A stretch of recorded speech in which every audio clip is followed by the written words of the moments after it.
Hey, New York Jet fans from all around the world. Welcome to Laugh Through the Turbulence, a New York Jets podcast. Laugh Through the Turbulence, a New York Jets podcast. To Laugh Through the Turbulence, a New York Jets podcast. At Laugh Through the Turbulence, John Lovitz here. The show that delivers you all your Jets content. Here are your hosts, John, Adam, and Monty. All the best to the New York Jet fans. J-E-T-S, Jets, Jets, Jets, go Jets. Go Jets. Let's go. Let's go. Big week. Another week. Big week. Yeah, I mean, like, obviously we're going to talk about, the game coming up, which is in London. But we actually had a special caller come in today because I put the new intro out there. I don't know what the hell he wanted to say, so I'm just going to kind of do that right now. Hello, boys from Laugh Through the Turbulence, a New York Jets podcast. It's Macho Man, yeah! I just want to say that new intro, lights out. It's amazing. I don't know who made the video, but that dude should not be humble.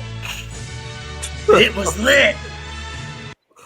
Oh my God! Thank you, Macho Man. I really appreciate that. I find it funny how 3 seconds after the video debuted, Macho Man calls in. That's I put a short out of it on our channel. Yeah.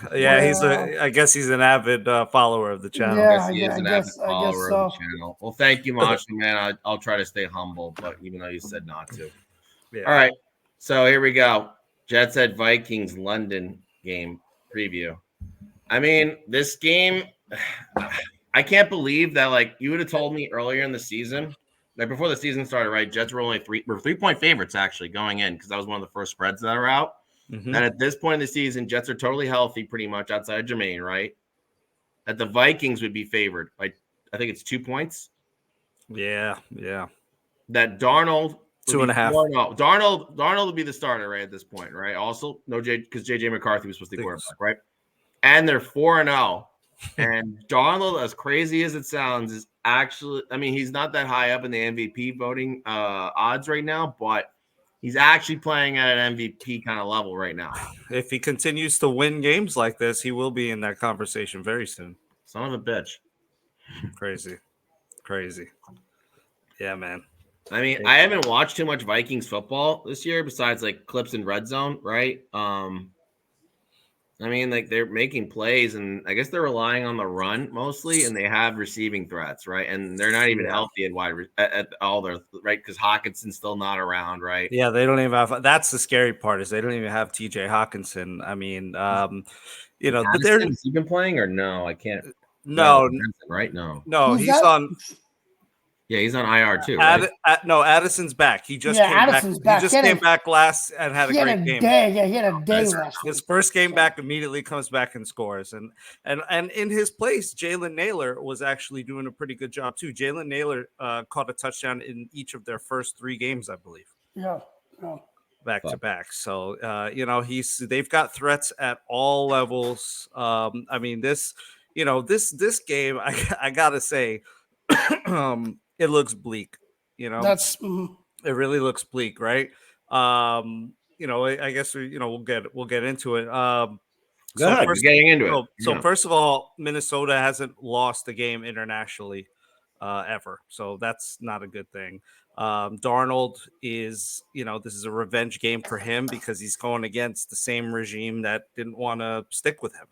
Joe Douglas was all too happy to ship him off.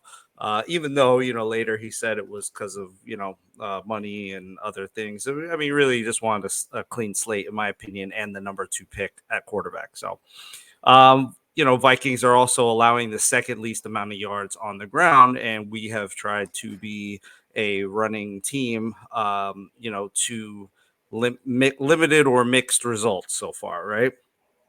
And then just looking at the teams, they have better receivers than we do. They have a better O-line, I think, than we do. They have better coaching than us by far. Flores has been doing some awesome things on defense. It's very adaptable. It's great at concealing blitzes. It's actually funny because he kind of runs his defense the way I run my defense when I play Madden on Xbox.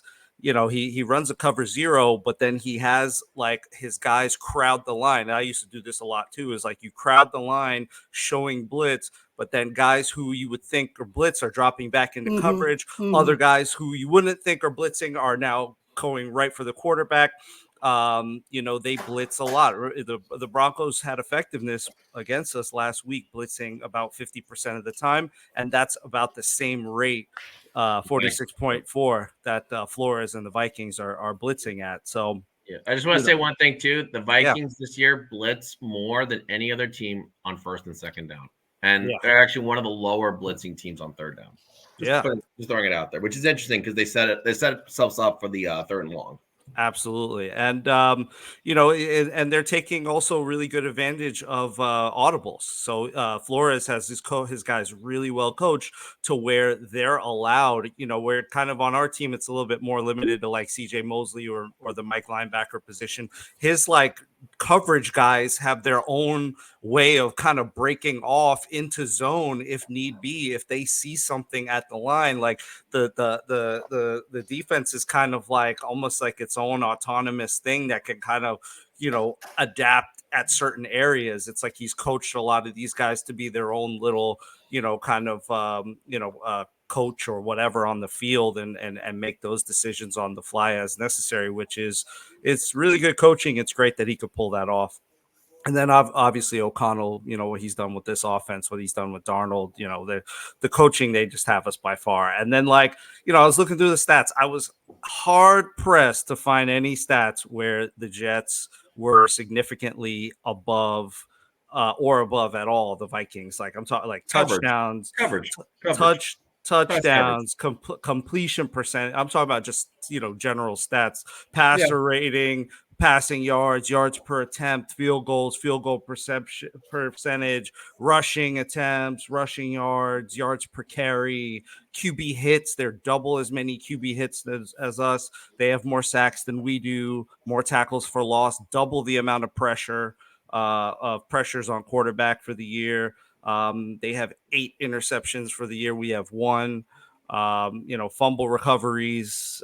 They have more than us. So, there's a lot there, as far as on that side, but on the Jets side of the ball, and it's actually interesting. I actually think the Jets have a good chance to win this game, believe it or not. But despite all the crap I just said, they actually have a good chance to win this game because, first of all, there's a reason it's only 2.5 points, right? It's not like, where it's like they're favored by a touchdown. And, that's because for a few things. Number one, the Jets have it on their side that they're just great, in my opinion, at upsetting good teams. We did it to the Eagles, who were supposed to beat us last year. We did it to the Bills. They beat the Chiefs. Yeah, we almost beat the Chiefs. Refs. Texans. Yeah, that was another good one. So, we have a lot there, as far as a history of upsetting good teams. And their secondary can be eaten up. Jordan Love and the Green Bay Packers proved that last week when, they let up almost 400 yards to him. And most of that was in one half. It was just the second half. So, they gave up, 78 yards and 2 touchdowns to Dontavian Wicks, another 139 and a touchdown to Jaden Reed. Thank you, fantasy. It's crazy. Yeah, no fantasy. Like if you had backup guys in, you were killing it. And if you had Jordan Love, God, I did, but I had him on my bench for fucking Rodgers. I still won. And I'm still in first place. I don't blame you because he was still limping around. He wasn't. Yeah, I definitely don't blame you there. But what I wanted to say also is that roster wise, we match up very well in terms of defense because they have Naylor, Addison, and Jefferson, but we have Sauce, Reed, and Carter, and it matches really well. Like Sauce is actually taller than Justin Jefferson, and they have the same 40 time. So they are around the similar speed with Sauce having an edge on height. And I'm sure their verticals are probably similar too. DJ Reed. Also, one thing to say when they played the Vikings, what was it, 2 years ago? It was 2 years ago, right? Sauce. Yeah. I mean, Justin Jefferson, he had 1 touchdown, but it was like it wasn't Sauce guarding him, and like else than that, I think it was like 30 something yards. It was like really not much, you know. Yeah, exactly.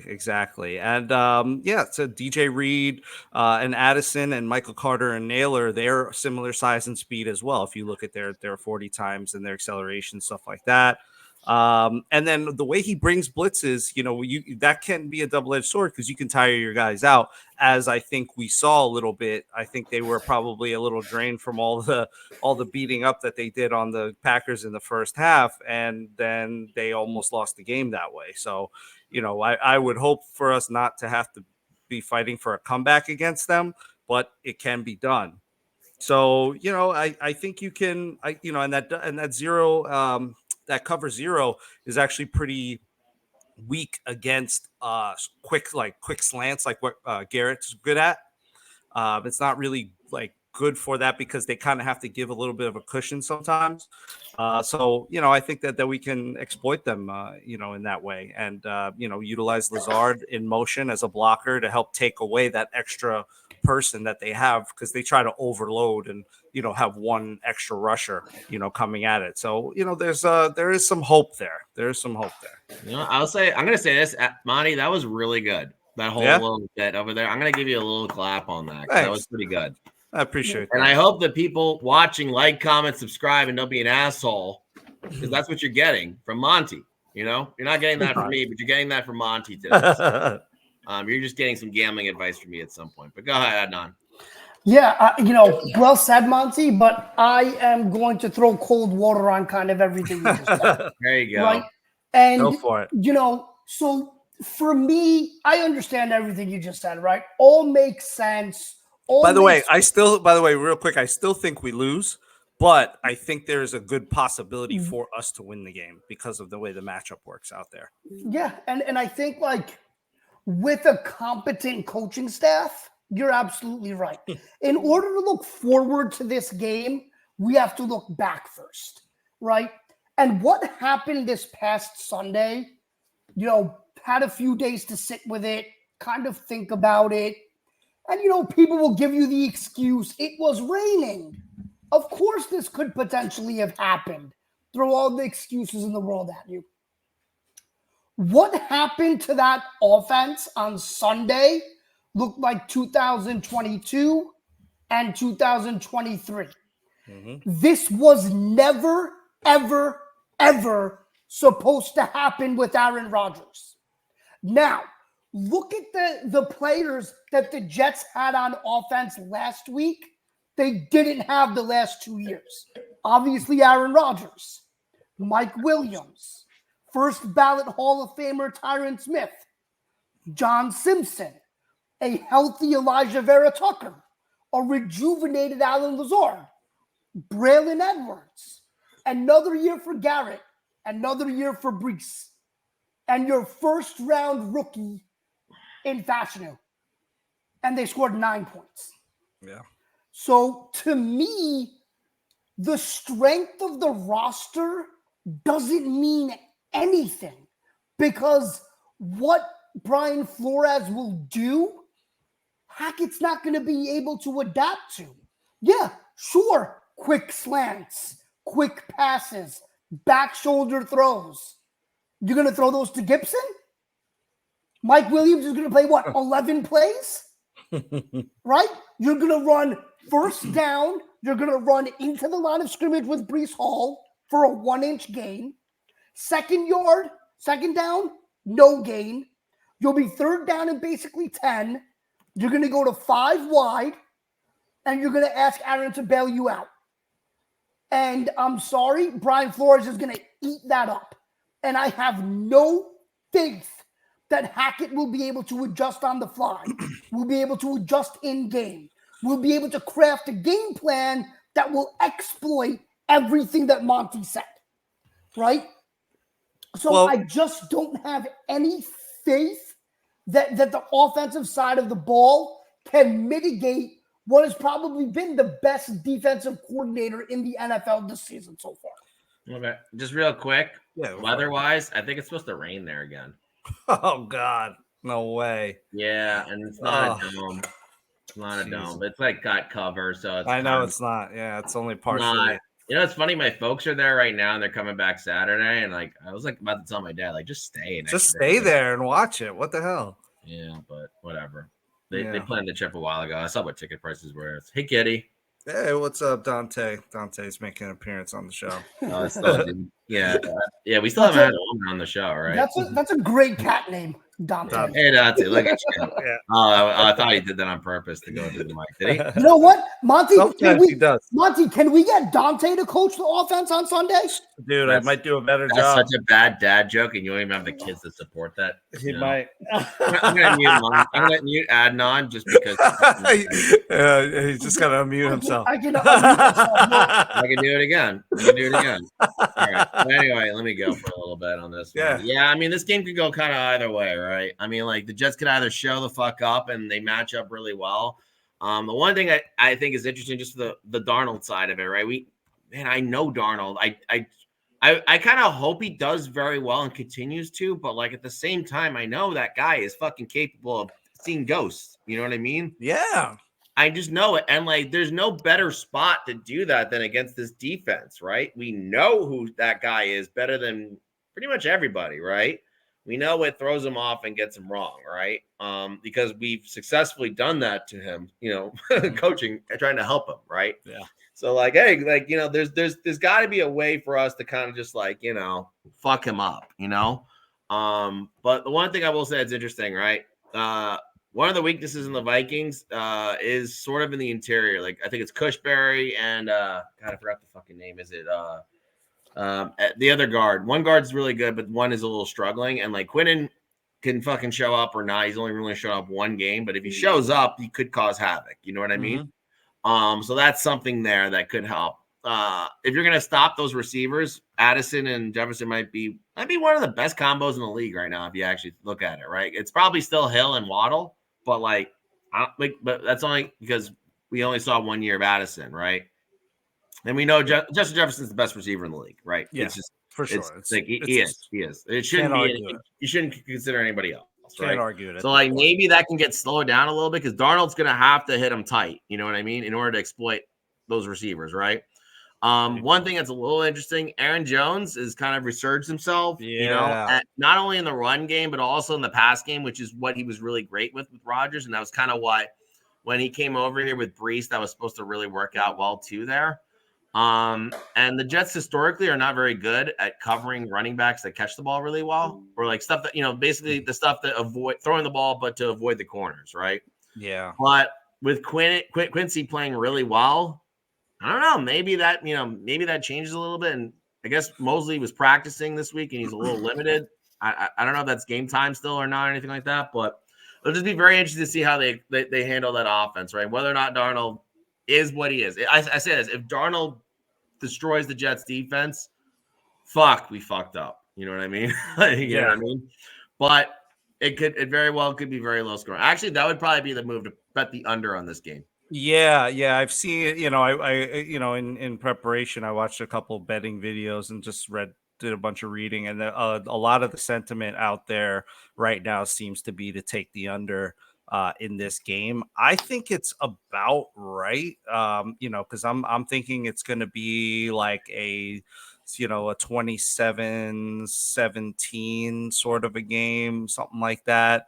27-14, somewhere around there. I think you'll probably get. So it's right on the border. I think the line is actually pretty good.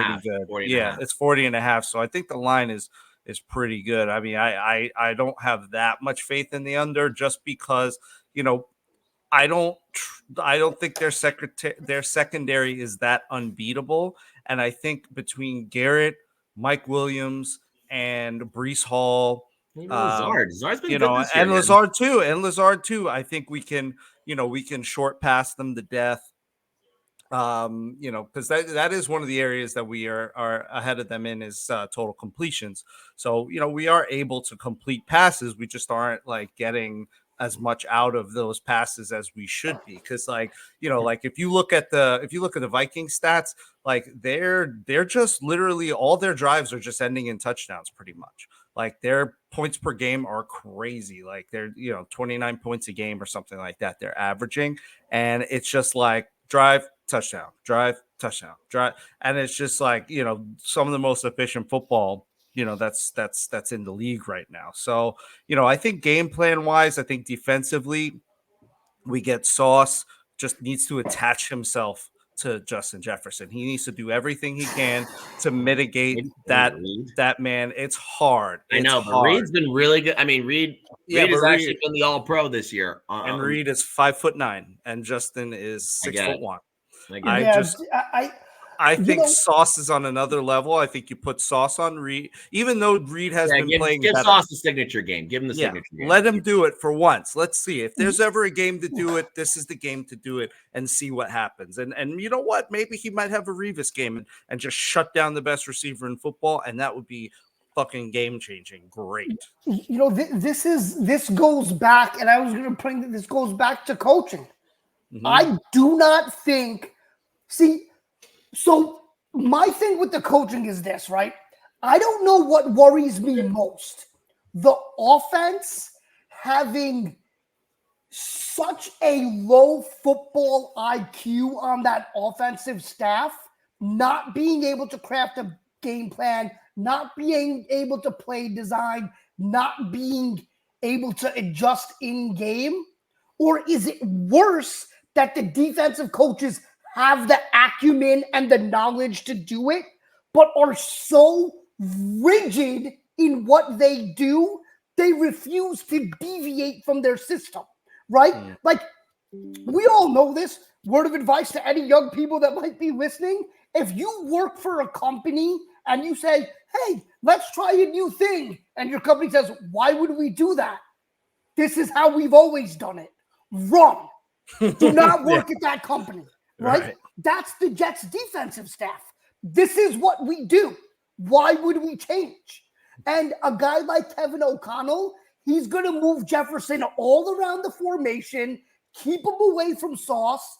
DJ Reed is having a great year. Jefferson will eat him up. Michael Carter is excellent. Justin Jefferson will eat him up. And then you know what they'll do instead of putting Sauce on him? They'll do something stupid like put a safety over the top. Right. The box will be light, and Aaron Jones will run for 185 yards. Yeah. Right? So, to me, it isn't an issue about roster talent. The Jets, in my opinion, including San Francisco, have had the more talented roster in all the games they've played. Right? Mm. And they've lost 2 of them. Also, the only 2 coaching staffs they've beaten are rookie coaches. The 2 established coaches they've played against, they've lost. So roster talent is great. But if you don't have the coaching to get these guys in position on offense and defense, it doesn't matter. And that's my biggest concern. Well, the good news is that, the adjustments that the Jets need to make to be able to beat the Vikings are not like, they're not super big brain adjustments. Like, we just need to blitz more, right? We need to blitz like the Vikings and the Broncos do. Put pressure on Darnold's ass. We know what happens when he's seeing ghosts. If we can get the pressure on him, it'll happen. We're not getting the pressure up front. We don't have Riddick. JJ's out. Blitz more. We just got to do it. Yeah, you didn't need to put the pressure on Nix because Nix doesn't really do much. Right, exactly. You didn't think much out of him. And you could shut him down by shutting down his receivers, which we should have done with Sauce traveling and shutting down. 60 yards, dude. He threw for 60 yards next. Yeah, but again, man, on the biggest play of the game, Sauce wasn't on. It was a 3rd and 15. It was a great throw, and Sauce was in coverage. It was a great throw. Dude, no, I'm talking about the touchdown. Yeah. Touchdown was a miscommunication. Right, and he was lining up on Reed's side and he came across. It just totally blew up. But it should not happen. That's our shouldn't happen. I agree with that. At the end of the game, Sauce needs to eliminate that. And that's my whole thing with, I get it, man. Blitz, get pressure. The Jets' defensive philosophy is we get pressure with 4. And there's that rigidity that they don't deviate from. Yeah. And that's my biggest concern. If we can, if we can blitz, dude, oh my God, I that would just be so good, because then our coverage can make it so that Darnold has to wait. He's not super fast on his feet. He can run for a little bit, but it's like Rodgers. They're more of a pocket statue kind of guy. And we can plant his ass right in the grass. If we can get the coverage, jam up Jefferson, jam up Addison a little bit, stay on top of them. They're all similar in speed. They shouldn't really be getting beat so badly. I mean, I know Justin has a sick double move and, just some great, lateral speed, but we have Sauce. Sauce has got to step up this game. And it's just, defensively, that's what we can do. And then offensively, I think is where we have, actually a good situation as well too, because all we have to do is the exact same shit we did against the Broncos. Ironically enough, we come out passing short passes every once in a while when the blitz doesn't hit, or if they don't blitz, take some long shots, sling the fucking ball, try to beat them, try to get out there fast, try to score fast, and then try to beat that rush, because the rush is coming. It's what he's doing every single game. It's hard to cover. That's why teams are having trouble with it. So the way you beat it is short pass speed, screens, short slants, that kind of shit. That's got to happen. We need to get the running game going, though, and I want to see in this game. I would be very happy if Braylon Allen came out as not necessarily the starter, but if he came out as the first running back, and we spent the first half just pile driving him into the face of the Vikings defense, tiring them out, grinding them down that way, and then we can implement Breece later in the game, gash them for these bigger runs. And Breece also should be used a lot in the passing this game. He would be the perfect weapon. He's fast, he's shifty. They could kind of use him kind of like they're using Aaron Jones against other teams. But, like Adnan said, it does come back to coaching. Are we going to make these adjustments? I don't know. I'm just saying what we could and should do and what's likely to win based on because I've been watching a lot of film today of the Vikings pass rush, the Vikings defense, and just what would probably work against them and this really nasty Flores defense. And that's just what I came up with. All right. Game prediction. Monty, good. 27-17 Vikings. But I actually would not be surprised if we upset it. It would be the most Jets thing to do to lose to the worst possible team and win versus the best possible team. Yeah, I have no faith in this team right now. Until they show me more on offense, until they start scoring points, until the defensive coaches show a willingness to use the best corner in baseball. I'm watching the Mets. The best corner in football. Are they winning? It's 0-0. The best corner in football, until they start using him like Revis, until the offensive coaches start deploying personnel better, I have no faith. The coaching disparity in this game is so big. I think it's going to be an absolute bloodbath. 34-6 Minnesota. Ooh, damn. Bloodbath. We're going to come out of this game. We're going to come out of this game and be like, fire everybody. Listen, that's possible, man. What do you think, John? Possible? Fuck it. I'll just pick the Jets. I'll be a fucking homer. I'll be a homer. Let's call it 24 points, since 24 seems to be the number that we win with. Okay. All right. And let's call it 17. No, 24-20. 24-20. 24-20. I hope you're right. It pains me to say that, but I hope I'm completely wrong. I mean, they're scoring 29 points a game. Yeah. It's hard for me to believe that they don't score at least 24. Yeah, I feel you on that. 21 minimum, man. I can't see them I can't see them under 20 or 20 or under. Yeah. Guess we lost John there. Yeah, I think he said he'll be back in a second. But yeah, lost me for a second. Sorry about that, boys. Yeah, you back? All right, cool. Yeah, I'm back. All right, Davante Adams trade rumors are brewing. Oh yeah, I'm happy. I am a little happy about this though, because it's like if we pull this off, as we said in our chat, even someone as stupid as Hackett had success. He can figure that out, and he had success in the past with Adams and Rodgers. Rodgers trusts Adams. That's the biggest problem I think right now with Garrett Wilson. Is Garrett Wilson has never been super elite at separation. He's good at the top of his route tree. He also has a good double move. He gets his space later in the route, whereas like Adams can cut you up real early. And I just know that him and Rodgers are just on the same page in the same way that Lazard and him are, in terms of two guys that just have played together for so long, especially guys with such high football IQ. Garrett's kind of young. And, a lot of the reason for Garrett's success is that, you had to force throws to him. And Garrett is actually a pretty good 50-50 ball guy. We've seen he does these circus catch things, with the first catch of the year last year versus Buffalo, where he juggled the freaking ball to himself. And it was like the sickest catch of the year.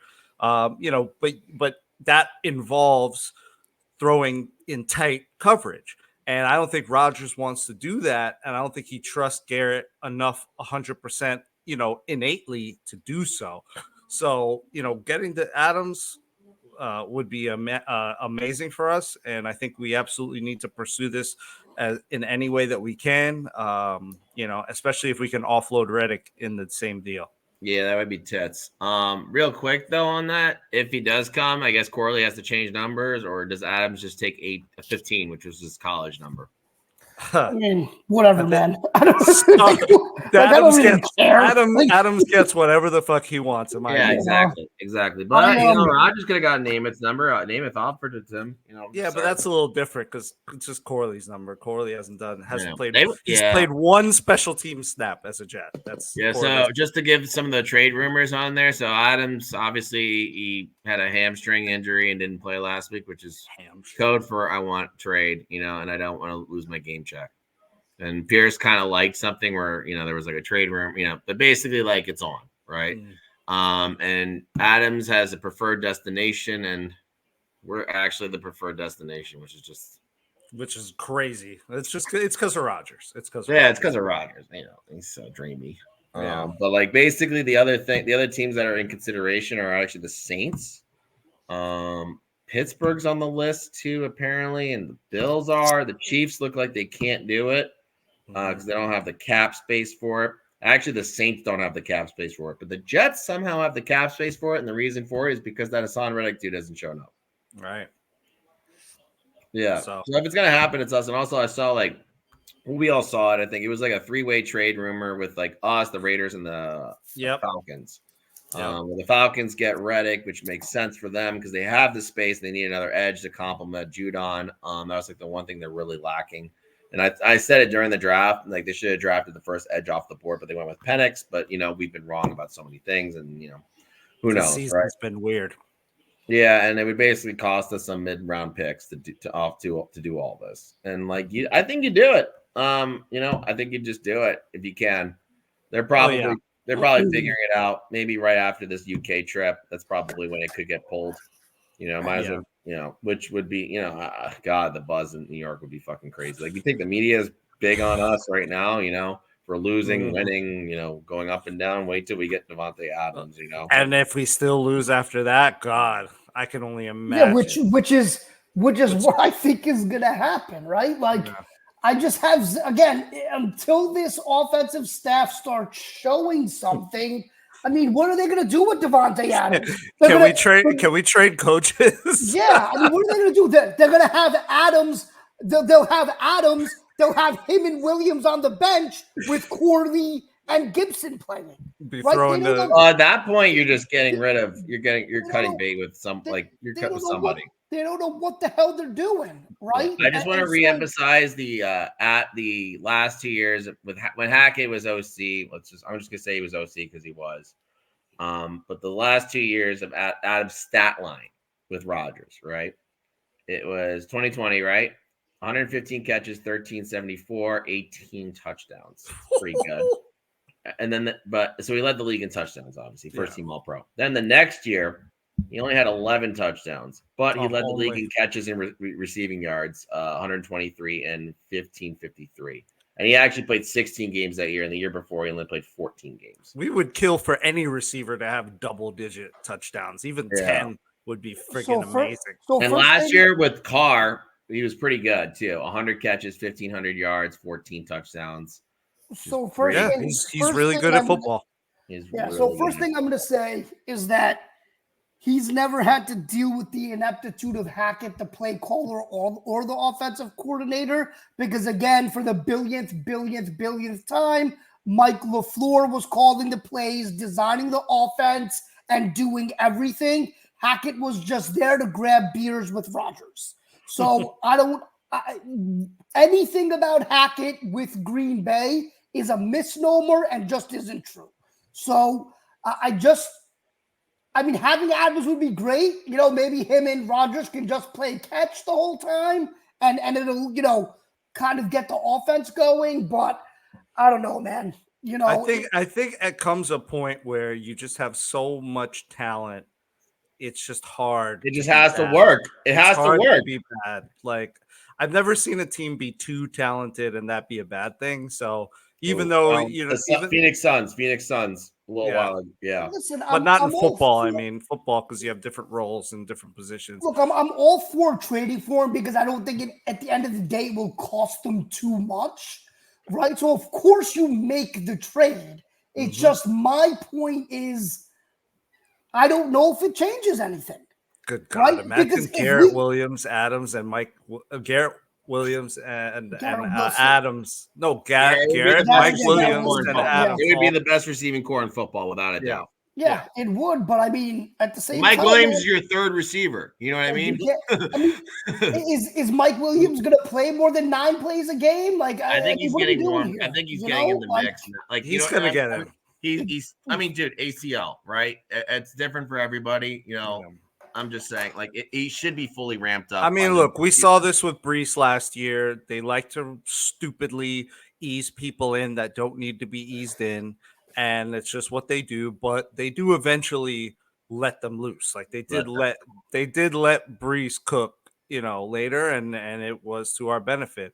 Right now, it's not because Brees is. I don't know if he's sleeping or what the hell's going on with him. He's not looking great. I watched a Joe Blewett film breakdown on Brees. It was really good. And it was really bad too, because Brees was just looking bad decision making all over the place. Yeah, I will just emphasize real quick, if you want more in depth film study and shit like that, the guys at Jets X Factor, we pay to read their shit because they're really good. They do it better than anybody. Sabo, Blewett, and fucking Nania. They're fucking lights out. And Nanny is a friend of the show, and so is Blewett.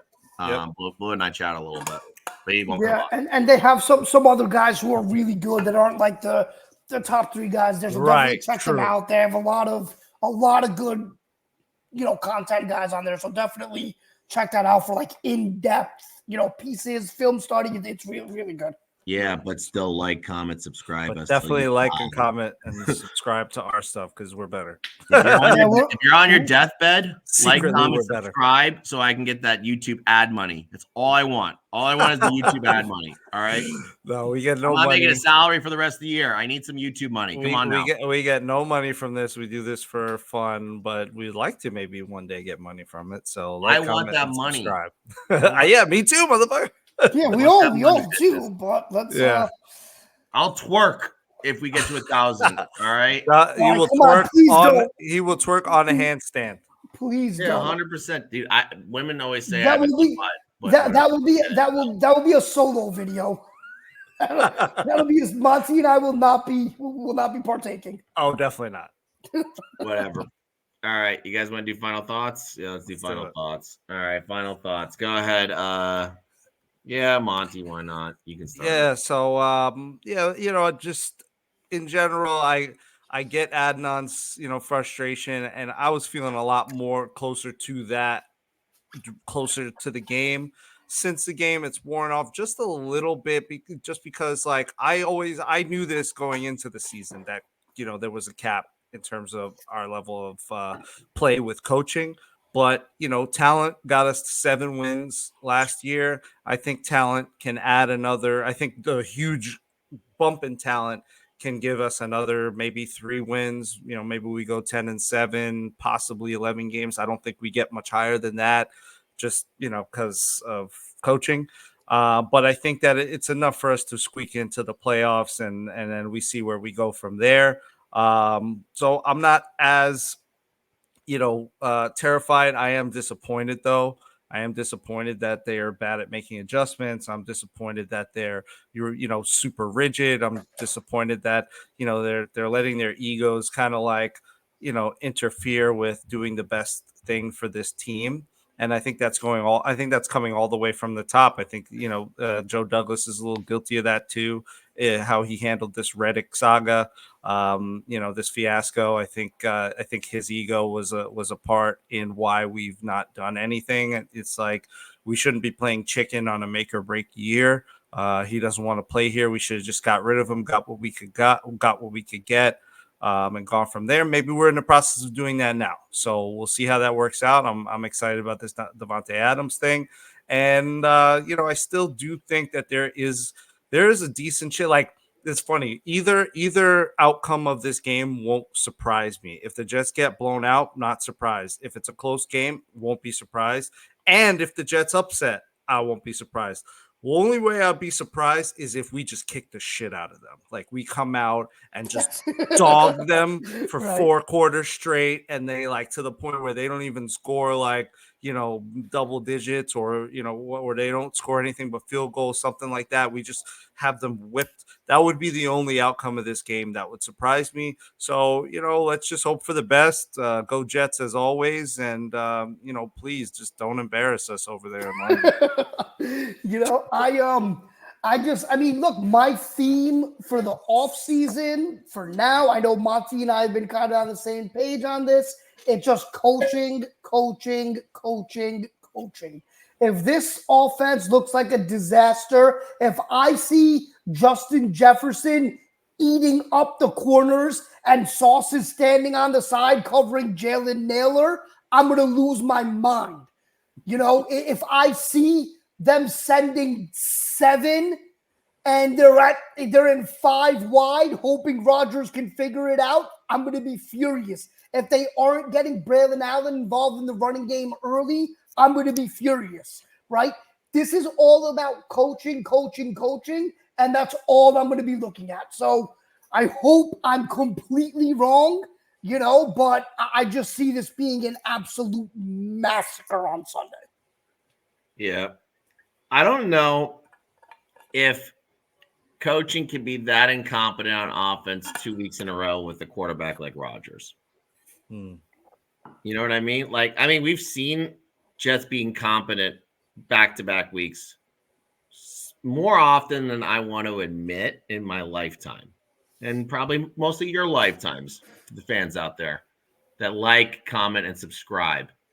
But I think that the beauty of having a Rodgers, right, who's still playing very good football pretty consistently, and still hasn't thrown a turnover-worthy pass, which is incredible, is that that is a brilliant mind at the game of football. And they probably are going to dissect the shit out of that tape. They probably did dissect the shit out of this Denver tape, right? And Minnesota is going to operate in a very similar fashion. And I hope they're fucking ready. Yeah, they fucking better be ready. That's just really it, right? And I think the beauty of just having Rodgers is that you can kind of fix some of that. Maybe not be consistent back to back, because we still are showing lack of our incompetency being the New York Jets, but maybe for just 1 week in London. Just also, so the last time we played in London was against the Falcons, I believe, and we got destroyed. Kyle Pitts just ran train on us. Before that, I believe it was the Jaguars, I want to say. Which is crazy because Kyle Pitts really hasn't done a lot of shit in this league. We'll find out tonight, right? Because they're playing tonight against the Bucs, right as we finish this recording. Yeah, I can't wait to look at that one, actually. Yeah, I got to go to someone's house to watch that. But anyway, remember, wake up early Sunday. Yeah, 9:30 a.m. 9:30 a.m. And then rest of the afternoon, we can either enjoy watching Red Zone, or we can just hate it because it's competent football. Thanks, guys. We appreciate it. Let's go, Jets. The rest of the division could strike out again in the same week. So let's just say please. It. Fuck the Patriots. Fuck them Dolphins. God, they're fuck bad. the Bills. They're Fuck so bad. Go Jets. Thank you. Almost feels bad saying fuck the Dolphins. Fuck the Dolphins. Except for it doesn't. It makes it even better. I almost need to reorder the order there because I think I hate the Dolphins more nowadays. Yeah. But anyway, fuck the Patriots, fuck the Dolphins, fuck the Bills. Go Jets. Thank you.